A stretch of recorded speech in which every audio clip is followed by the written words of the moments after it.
So here's the thing. So, paid peeps, welcome back. We want to continue. Yeah, we're going to patronize you. Again, thank you so much. I can't, usually at the end, I'm tired and I want our recording to stop so I can go to sleep. And I just hiccuped. And so I think usually I'm trying to be able to turn the recording off so I can get on with my night. And so I might cut you guys short and not give you guys the credit that you deserve. Are you trying to warn them this is going to happen? Oh, Joe. What just happened? You just cut out. What just happened? Oh, here we go. What happened there? Pico? What happened there? I don't know. I can tell you, my problem is I keep getting cramps. Oh. In your legs? Yes, from pushing that damn mower. Oh. You needed to stretch. I was trying to tell our patronizers how much we enjoy them and how much we thank them. And I'm trying to tell them that I always think I'm rushing it at the end and I'm not giving them their proper due. And then you just go and hang up on me on the Skype call. That's how I feel about them. So people heard all of that. All of that. Now, do we have to clap again? Because is this going to be off or no? And it might be on yours. Okay. Did your GarageBand keep recording? My GarageBand did. Yeah. It'll be fine. Okay. Okay. So anyway, patronizers, what I'm trying to say is, again, thank you so much. Thank you for paying your money. Again, we're going to really, really, really try and do more and really take the show to where we want it to be. I know we've said that. We've said it before. But believe me, we really want to do it. So I'm getting my schedule together to make sure that I have a certain amount of time each and every single week to be able to make the show better and do all that stuff. So hopefully you guys will see that and feel like your money is going to a good cause, which is paying, letting me have some extra cash a month to buy Jordans. So thank you. Just kidding, guys. My Jordache. Yes, my money that I got this month was able to go to paying for blind llamas in the Congo. Yeah. Yeah. So I'm trying to make my money work for me. With the blind llamas? Yeah. Yep. Wait, is it like they can't see what they're spitting at or the people they're biting? Kind of, I guess. That's I didn't nice. really read the brochure that I was given. Uh-huh. I just saw llamas, blind llamas in the Congo, and I said, you know what, sign me up. Yeah. So, yeah. All right. So I have a question. Uh-huh. And as of late, we've had some pretty good conversations. One conversation is lost. It's lost in the woke cloud. That will probably never come out. Okay. Because it was a bit too edgy. It was edgy. But we've had some good conversations on the show. And one thing I seriously wanted to ask you for this segment that I am calling Then and Now. Then and now. Yep. Now you have 10 seconds to come up with a song for this segment called Then and Now. Okay. Let's All right. see.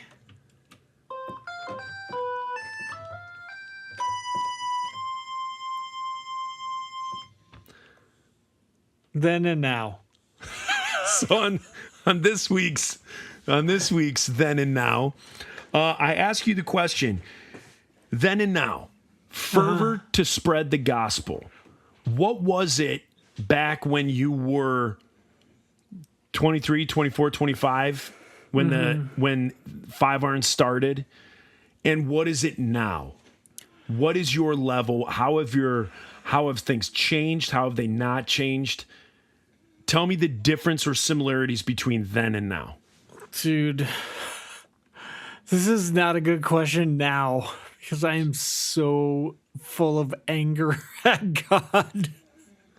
Like, let's go with then. When we first started, like I got saved in a very evangelical, like kind of, it was pastored by two Pentecostal guys. Okay. So it was like Pentecostal light. They pushed talking in tongues, but they didn't believe it was necessary for your salvation, like most Pentecostals do. But then I became a Calvinist.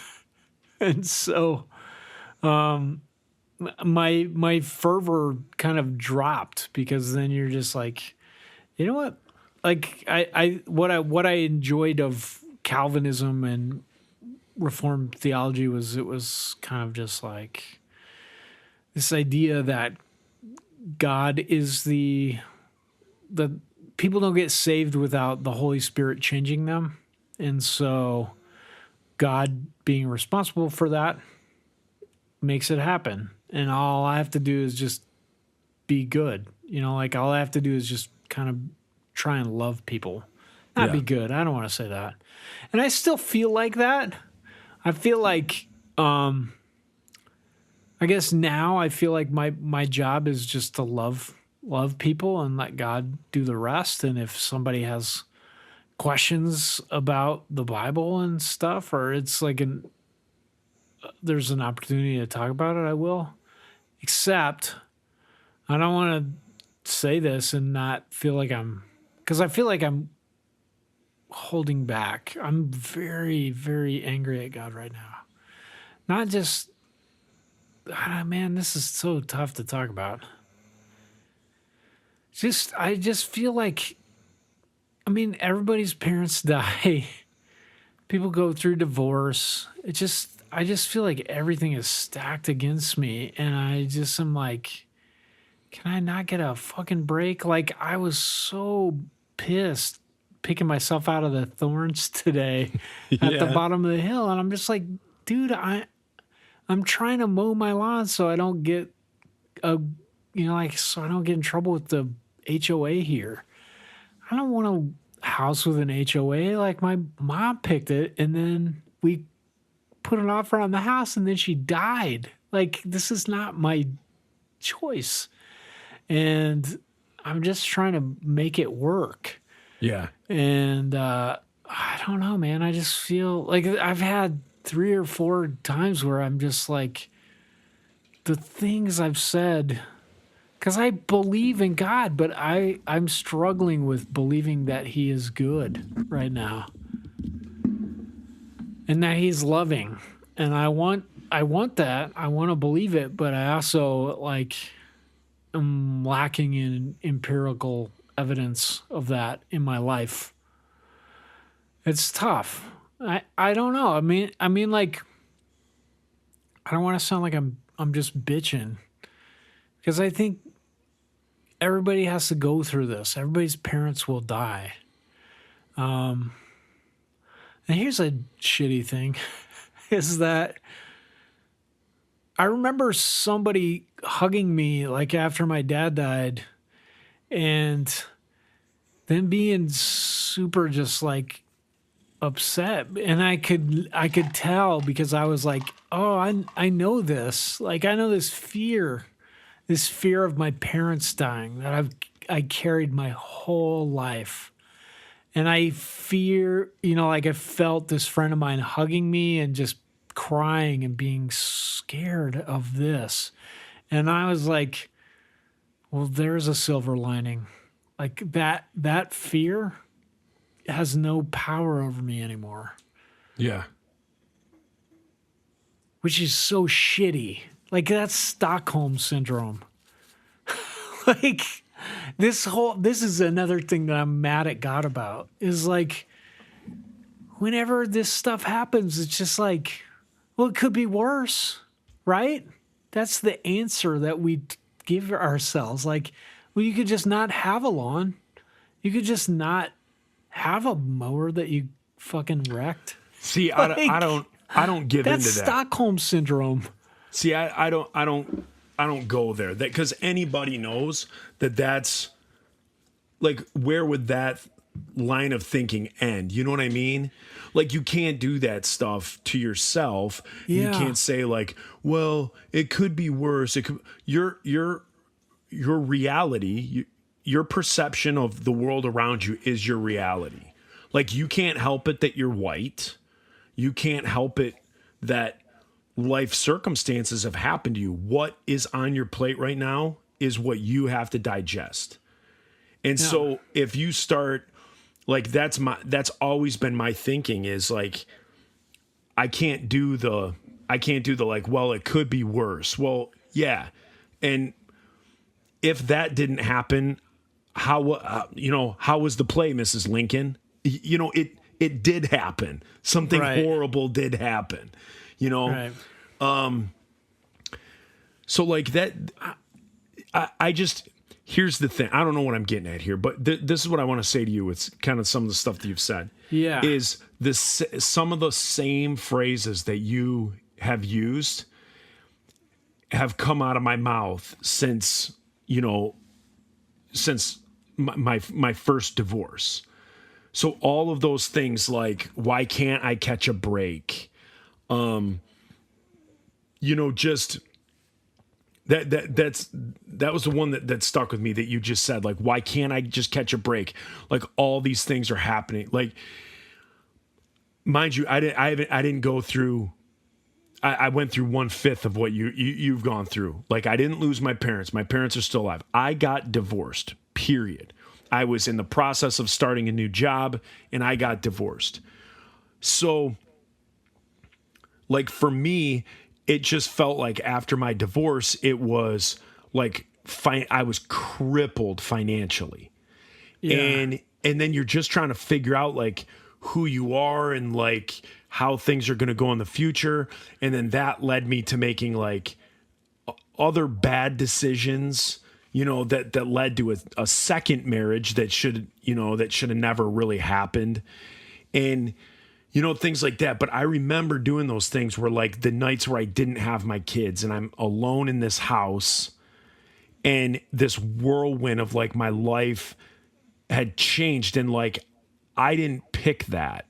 Like, it was the first time in my life that like my decisions or what was going on in my life wasn't because I chose them. Like, I didn't choose to, go through a divorce. It was chosen for me. And, so I remember doing those things where I would like call out in the middle of the night and pound my fist and, just be like, why can't I catch a break? Yeah. And and then unfortunately for me, I have the advantage of like looking back over time. You're still in it. You're still wading through the chest high muck, and going through that pain that only you can go through. And so for me, like, I've been there through my reality, and to be able to look back and I'm also one that I don't think that like God doles out punishment. I think life is life, and then how we incorporate God into our lives. Like this is childish, and this might not be for you. It might be for listeners, but like, I don't see like God doling out punishment in the same way that like if we had an ant farm. I'm not sitting there telling every ant what to do and making sure that every ant is doing what they're supposed to be doing. The ants are just being the ants. Some of them are farming, some of them are mating, some of them are digging. The ants just are ants. But if within that ant farm, if they were looking back at me like, like I'm God and they're praising me, like, awesome. But so I've never been one to think that like God punishes, but I have been one to definitely question, like, I'm done with this, God. Like, whatever lesson I'm supposed to learn, Whatever amount of character you're trying to build, I'm tapped out, dude. I got character. another Patience. I'm another good. phrase that I've said a million times, like, I'm done. I'm tapping, buddy. Like, I'm at my wit's end. Like, just a break. Just need a little one. Yeah. And a lot of times for me, the breaks came with my kids. You know, so when my kids weren't with me, it was, horrible loneliness and, and just all this like time to like reflect. And then you don't have answers for things. So it makes thinking worse. And then that developed bad like sleeping habits and things like that, to where even to today, like I can't turn my brain off, and it does this thing that I feel like my brain broke during that. But then I'd get my kids, and like that's where for, 2 days at a time or whatever, I would have my kids. I could just go into dad mode. We could just be goofy and fun and do stuff. And we joke about it now because my finances are better now, but man alive, like we used to, like the food we had to eat or the games we had to play.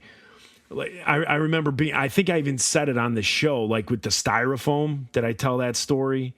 Like I moved into my house and there was nothing except these like little styrofoam squares, and we would throw them at each other, and we would play like carnival games. Like the kids would run back and forth, and I'd be throwing these styrofoam chunks at them. And that's the crap that they like remember now. Yeah. And, it wasn't the like, we played this video game or we went and we spent, $200 this day doing this. It was these like cheap little things that just built, I don't want to say friendship, but strengthened the relationship that I had with my kids in through that time. So I know I don't have any magic words for you. We all have to go through it. We all have to learn our lessons that we learn. But I mean, hopefully I'm a strong believer that I can't teach you. I can't tell you what I went through. And then again, those magic words are going to make everything okay. But hopefully I can give you some words, or maybe something I could say can be, can just give like you a little bit of hope, make you go one more day or 2 more days, without freaking out, give you a little bit of a rest. But I've been there. I have definitely been there where you're just like, dude, give me a freaking break. And, yeah, I'm sorry, buddy. I'm sorry. Thanks, Joe. Yeah. I mean, I could tell when we do this show, I mean, again, we've talked about it before. We've said it on the show. If you Google right now, like the most stressful things someone can go through, the top 5 are everything that you've gone through in 6 months. Yeah. I mean, most people, like for me, my divorce buckled me. I didn't have death of a family member. I didn't start a new job or lose a job. You went through everything that's at the top of the stress chain. You went through all at basically the same time. And like in my head, knowing who you are, knowing the Reese Roper that I know, and again, I don't want this to sound corny, but like the Reese Roper that I know, like it's the type of thing that I feel, 6 months from now, you are going to look back on this and you're going to be like, man, I was in it. And I was yelling and screaming, but the Lord is faithful and he saw me through, and what you needed, he gave you. What you needed to learn, you learned. And if that comes through some pretty trying nights, I guess that's how lessons are learned. I hope so. Me too.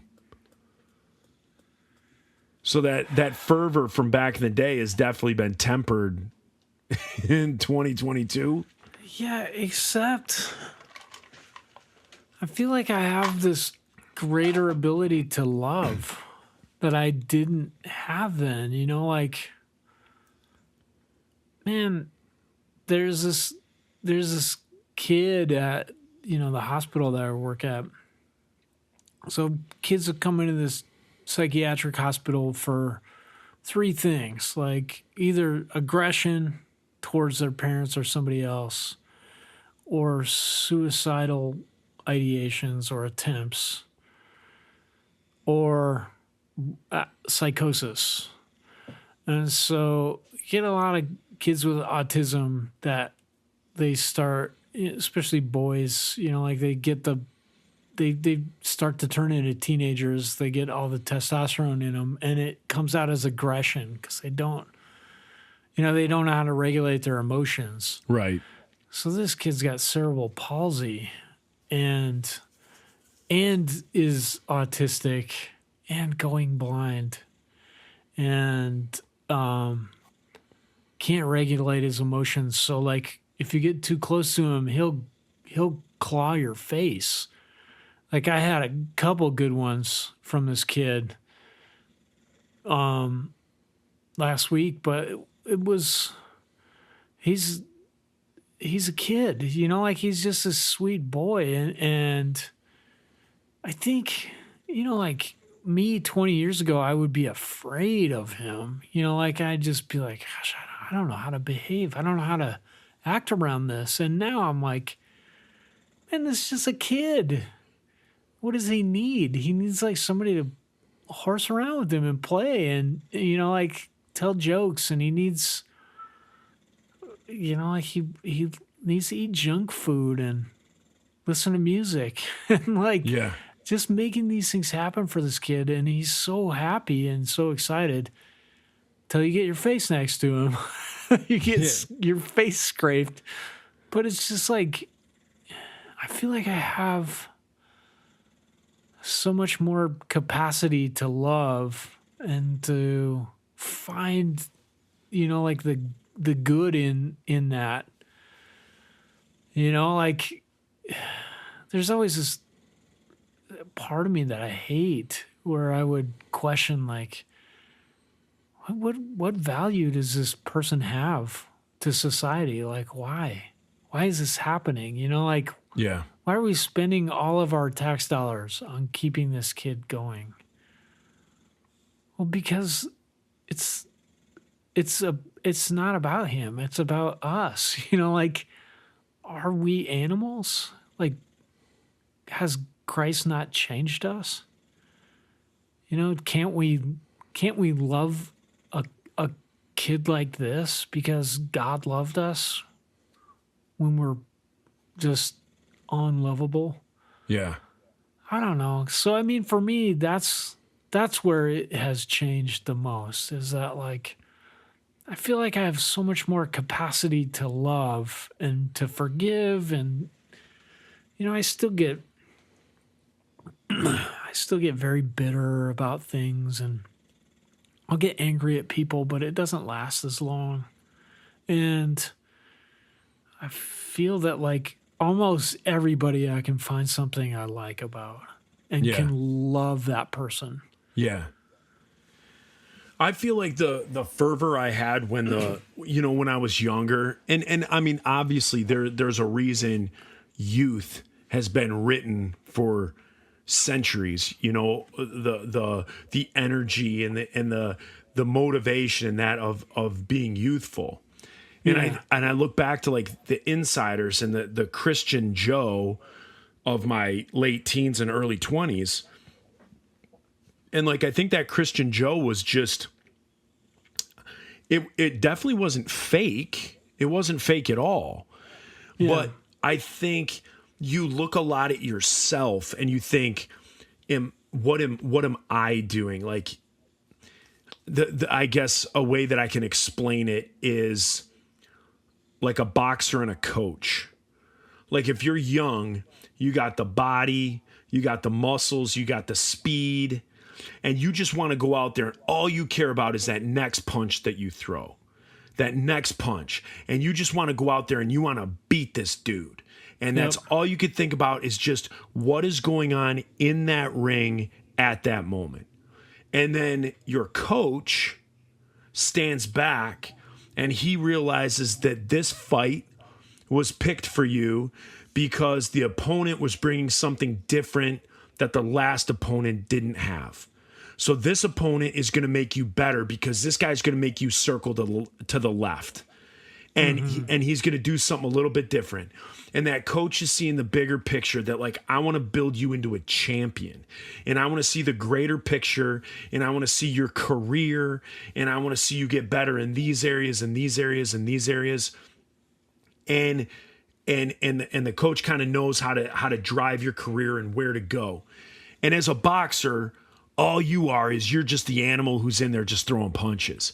Yeah. And I feel like with the Insiders, that's what it was, is I was just that animal in there just throwing punches. Like, I just wanted to tell as many people about Jesus as I possibly could. And it's like giving a sip of water to 1,000, dying of thirst people. And the Insiders would just come in and give a sip of water, to all these people. Whereas like when you get older, you start to realize, well, it's not, I guess it's not the realization that you did anything wrong back then, but it's just my fervor now is to like, I want to sit down and make sure that target of mine, that person, that friend, that whoever I'm talking to sit down and make sure that their thirst is being quenched, that I'm not just giving them a sip and moving on, that I'm there, I'm talking to them. When they need me tomorrow, I'm going to be there to bounce ideas off of, to answer questions, to, hey, why don't you read this book? Why don't you try this?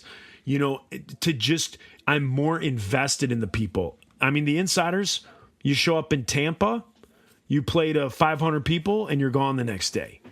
Yeah, you may see them the next show, but you may not remember those people. Yeah. But now it's like your coworkers, the people that you see every freaking day, that you're invested in their lives, that you went to their wedding and now that they're having marital problems, and they're asking you for advice, and I've found that fervor of being a kid and just wanting to share Christ with as many people as I possibly could just to get the word out. And then now it's definitely more relationship, and it's not quantity, it's quality. Yeah. Is what it is now. I think another good like little metaphor for it is like the Matrix. You can just go through life with this. You can just go through life with like, hey, I've been programmed, like, I got to tell people about Jesus, and Jesus is good, and I got to bring people to church, and blah, blah, blah, blah, blah. And then my divorce was like the catalyst of me taking the pill that allows me to see the world the way it really is. And my faith is still in there, and it's, I think, better than it was.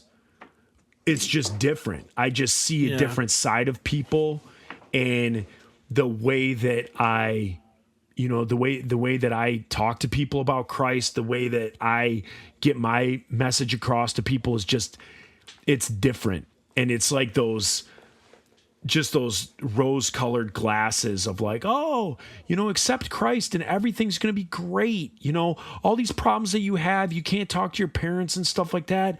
Like, just accept Christ, and then, you'll be good. Like, life will be good. And then, your metal is tested, and then all of that fades away. And then you see the world for the way it really is. And then through that, it changed my relationship with Christ. So all of a sudden, life isn't rosy and everything isn't awesome, and it doesn't always work the way you want it to, but I see Christ in what that new reality is. Right. And before, you're standing at church and you're acting, like, oh, well, I don't do this, and I don't drink, and I don't smoke, and I don't, do this, and I don't do that. I don't gamble. I don't do any of that. So I'm as good as the next person I'm standing to, next to. And then you go through some crap and you're like, wow, none of that matters. Yeah. Like, if I go out and me and my kids go to Rennie's and we get tacos and I drink a beer, there's that has nothing to do with my salvation. Like, nothing to do with my salvation. If I put a $10 wager on a horse in the Kentucky Derby, that has nothing to do with my salvation. Zero. And so all of that nonsense has gone by the wayside, and it's literally just like you said, I get bitter sometimes, I get angry at people. But I think the difference when you get older is you get like anger is an emotion. Like God created that, right? Like anger is an emotion. It's okay. Yeah. But I think what separates good people from a-holes are when you just get mad. You just get mad and you don't forgive and you let that fester and you hold grudges. But like when you get angry at someone, but then can think about that situation, like you don't walk away going like, yeah, I showed him, I cussed him out, I won that, you know, and then you go and you tell our friends like, oh yeah, this person did this today and I cussed him out, blah, blah, blah, I won. No, like I think good people, you know, walk home or drive home and then you're like, yeah, I didn't like that confrontation in the store. Like, how could I have handled that different? Like, I don't think, you know, I don't want to show that to that person. And I think, Right. you know, as an adult, you take that anger and then you kind of turn it around and you self-inventory and you say, you know what, I can be better than that. Or, you know, whatever decisions you would make moving forward there. I think that's true, Joe. That's very wise. I mean, do you think anybody, I mean, because think about it. I mean, we could be talking about something that's just obvious. We may be just be two obvious guys sitting here talking. I mean, does anybody the fervor kick up as they get older? Like, are there people that the older you get, the you know, you just charge into things head first like you would be if you're 19 years old? So I think it depends on your slant, like on Christianity. Like I'm against like dispensational theology, which is like this idea that it's basically that, you know, like I think we've talked about this, like the United States is like the mouthpiece of God, and like we're responsible for the salvation of the world. It's really jacked up, like nationalism, and I think it's why a lot of Christians vote for Trump, because they feel like, well, I'll kind of ignore all these negative parts of his character because God's will be done. I don't like that, and I feel like people who kind of glob onto that theology are just like they get, the older they get, the more desperate I think it becomes, because you feel like you're responsible for people's salvation, whereas me, like at the base, I'm a Calvinist. Like I don't think people can be saved without the Holy Spirit changing them. And so, you know, like I love that I get to be part of that. And my part in that is loving people, you know, like helping people and loving them and showing them how having the hope that, you know, that Christ has given me is worthwhile. I like that. I don't feel like that's a burden at all. But I don't know, man. I'm just like, there's so many people in this world that never get to hear about God, or they get to hear about it from people that are assholes and they're never going to accept it. And I don't think that's fair. You know, like I don't think it's fair that I got it explained to me by a very patient person and then believed, and you know, I had all these good things happen to me that made me kind of stay a Christian. I don't think that's fair, because I know people that have not had that and they just have anger or disbelief because they didn't get it, you know? Yeah. The Holy Spirit never changed their hearts, and or hasn't yet. I don't feel like that's my responsibility. I don't like that. I don't think that's biblical either. Yeah. I feel like it's God who saves people. Absolutely. 1,000%. Not you. Correct. And you just all your job is to love God with all your heart, soul, and mind, and love others as yourself. Yeah. And that's the thing. Like when people start thinking, well, I'm helping save these people. Then you also have to think you can't just take one without the other. So if you're telling yourself that it's me saving these people, like if I don't speak to this person, if I don't do this, if I don't do this, if I don't do this, they're not going to get saved. Well, first off, you egomaniac, Christianity's been around a lot longer than you have. So, cool your jets. But the other thing that I was going to say is there's two sides of that coin. So if it's you that saves, you that saves, you that saves, it's also you that turns people off. You turn people off. You turn people off. So in what you're saying, that's exactly what I believe. Like when Christ reveals himself to somebody, when somebody is at that point where they want Christ, that happens between that person and God. We can be that conduit. We can be that person that shows how we live our life. And if that's something that helps people down that road, and helps get to that maybe decision to accept Christ, quicker or whatever the case may be, then wonderful, then absolutely wonderful. Like what an amazing thing that, the heavens rejoice for another soul that is saved.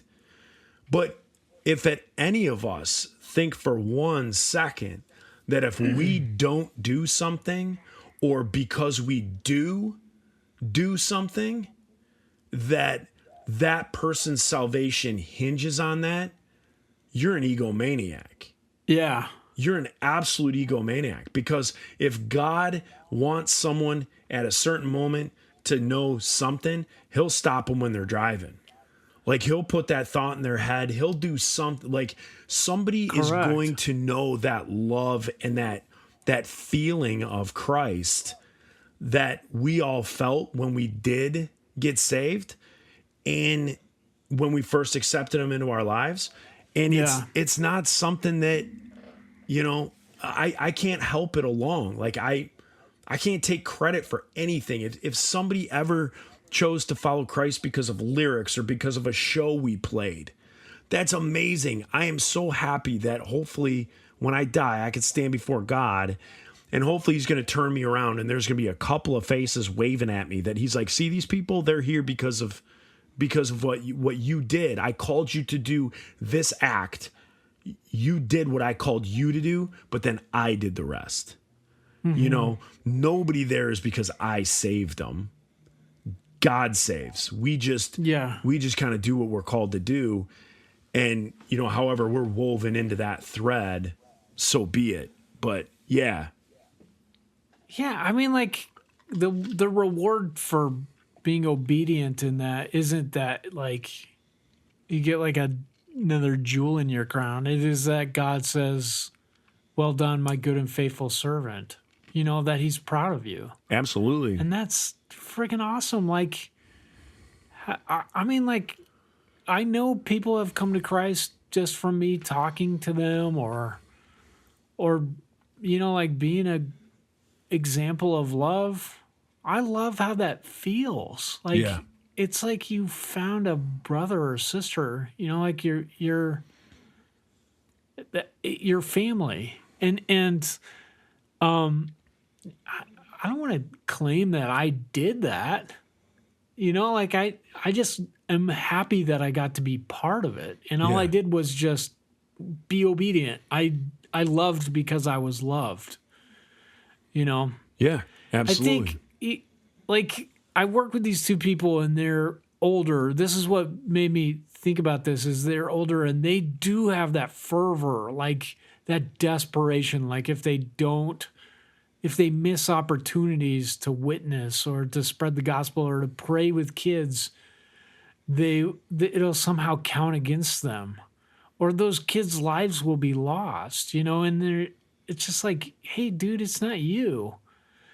They're always like, it's kind of like the same thing where people are like, I don't know. This is where I go back to the dispensationalism thing where people are just waiting for like God to drop the other shoe, like he's going to punish you if you don't do this, like they're always like, like we took away prayer in schools and this is why this is happening, or like are you kidding?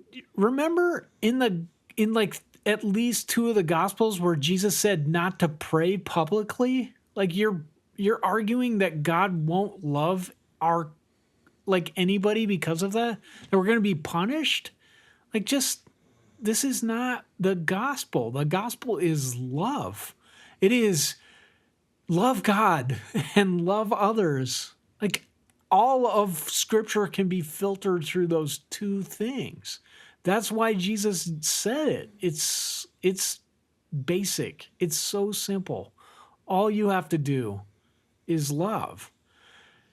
And like the punishment part, like I think that churches kind of glob onto is just like the Old Testament. Like you get to a point in the Old Testament where Israel was just cyclically just turning their back on God and needed salvation.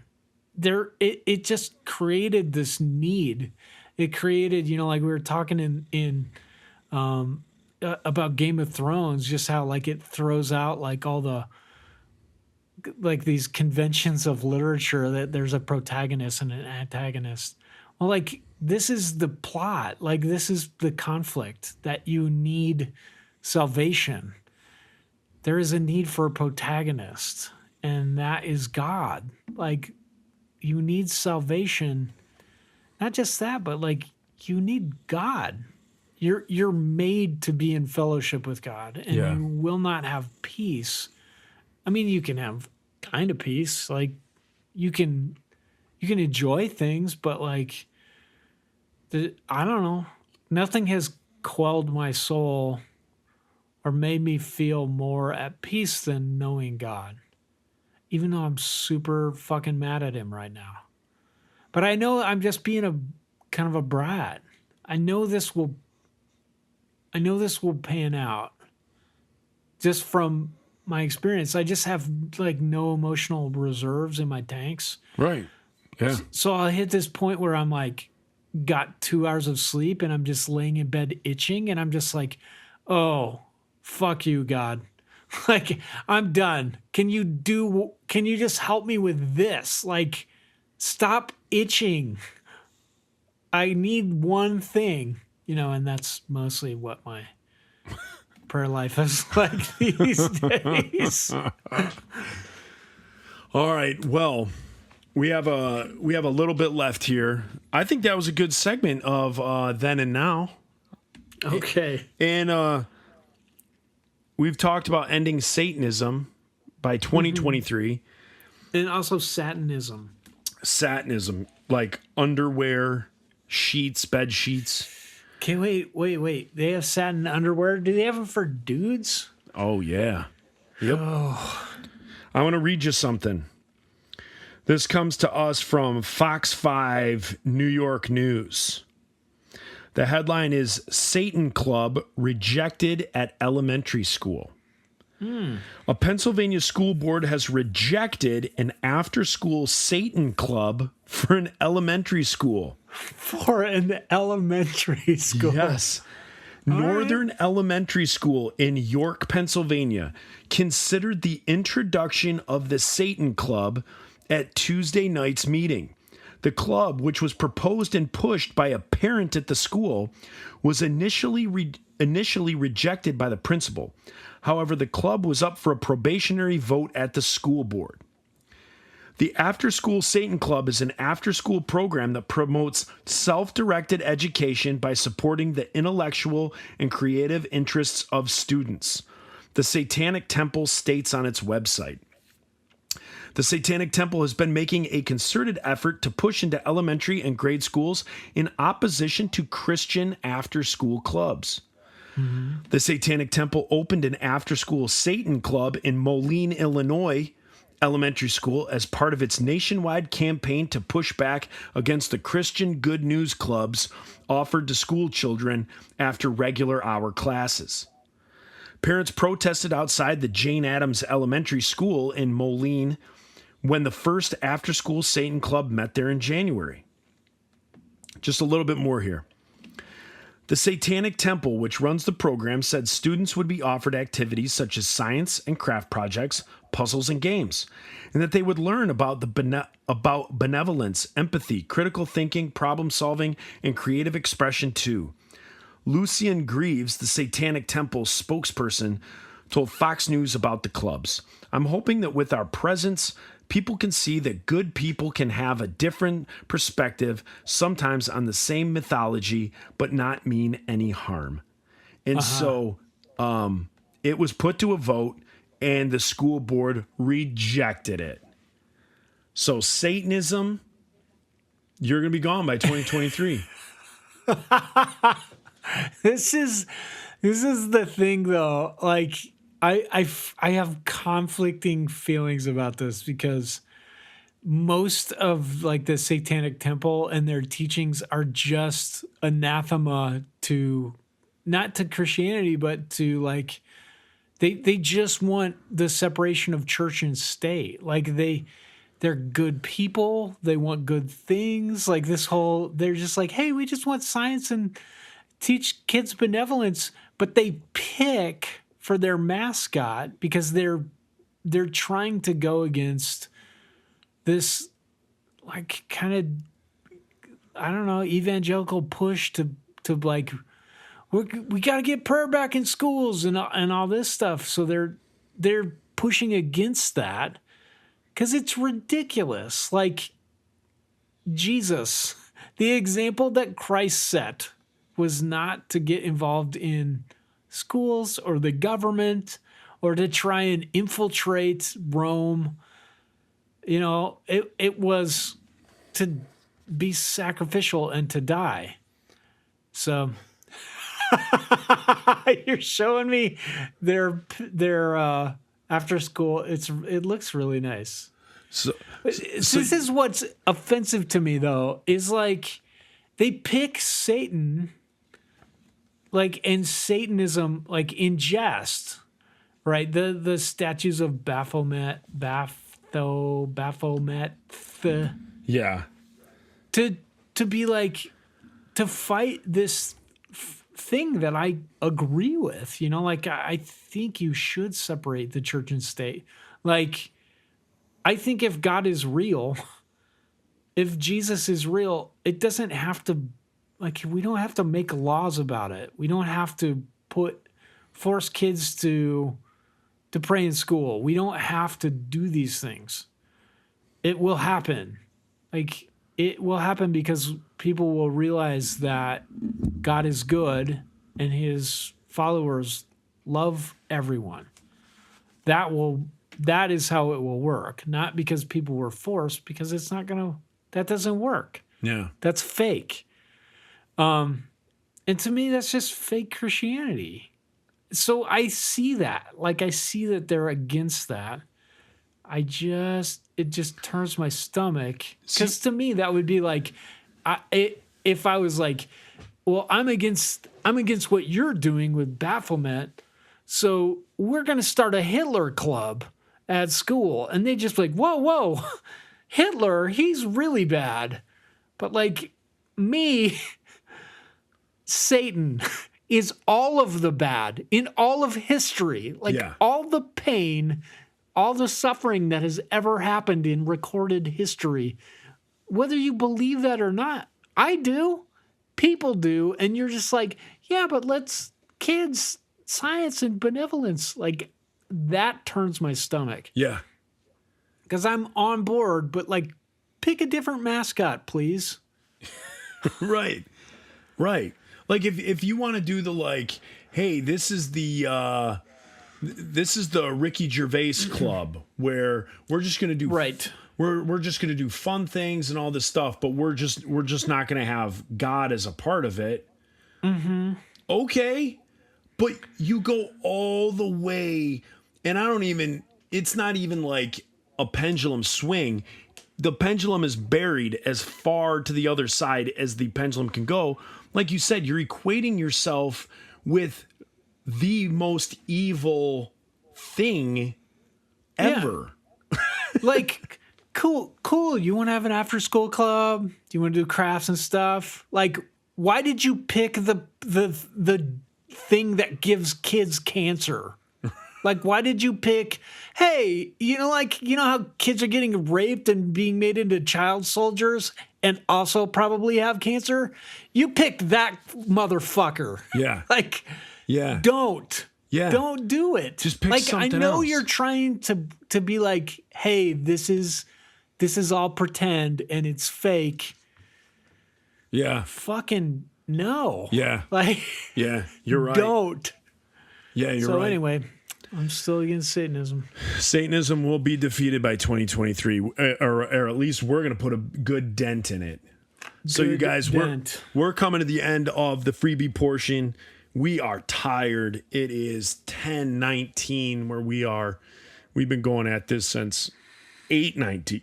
Excuse me. So we're going to call it a night. Patronizers, Patreons, thank you again. Thank you again for giving us your money, giving us your ear, giving us your drive time, your gym time, your whatever time that you just sit here and listen to us. Hopefully we spark something. Make it alone time. Yeah, yum, brown chicken, brown cow. And as you go to sleep tonight, just think about gooch broth. I'm thinking about it now. All right. Bye. I love you, Joe. Peace Love you too, buddy. Bye. of pizza.